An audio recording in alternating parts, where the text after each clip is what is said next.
Here's 5 signs of anxiety that you might recognise in other people or even yourself. So the first one is avoidance behaviours. Avoiding going out, avoiding certain places. Social events can be particularly difficult for people that are feeling anxious. So parties or where there's a gathering of people. So if someone is cancelling frequently without what you feel is a valid excuse, then it may well be a sign of anxiety. So rather than getting annoyed with them, maybe you need to cut them some slack or just ask them if they're okay. The other one, number 2, is alcohol. So essentially self-medicating, having a drink, it lowers your inhibitions, it can make you feel better for a while. In the longer term, it actually makes it worse.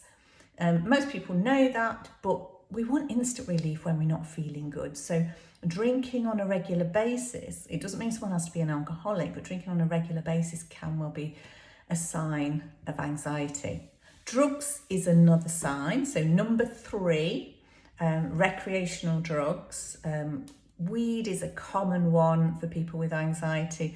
Unfortunately, it can also, much like alcohol, cause anxiety as well. So, and because it's not regulated, you don't know what kind that somebody might be getting, and some are much worse, much stronger than others, and arguably some are better than others. There are some medicinal properties to some forms of cannabis, but in this country, because it's not regulated, there's no way of knowing what somebody's getting.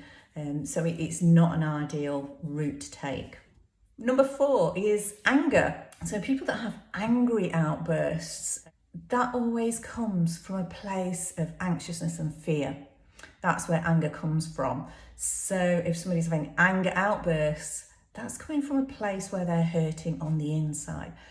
It can be really annoying when somebody gets angry, and we can often look on them as being a bad person, but quite often that's coming out because they're suffering, and often they need the most help. And the last one, number 5, is someone that even considers themselves always a bit of a worrier.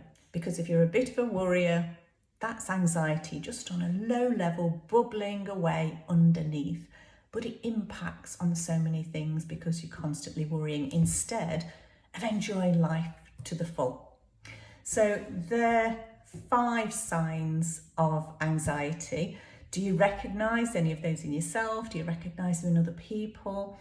My thoughts are, whenever I see somebody that's acting in one of those ways, showing those signs, is just to be kind. Because sometimes our natural reaction is to get annoyed with people back when they're displaying certain behaviours and they're suffering. And when you understand that, sometimes that can turn things around for them. So I hope you found that interesting. If you've got any comments, if I'd said something that kind of sparks any questions, or if it's brought up anything that's a little bit controversial, for instance, when we're talking about drugs, comment. I'm happy to have a discussion on that with you, and love to hear your point of view and your thoughts on it. Okay, I will see you soon.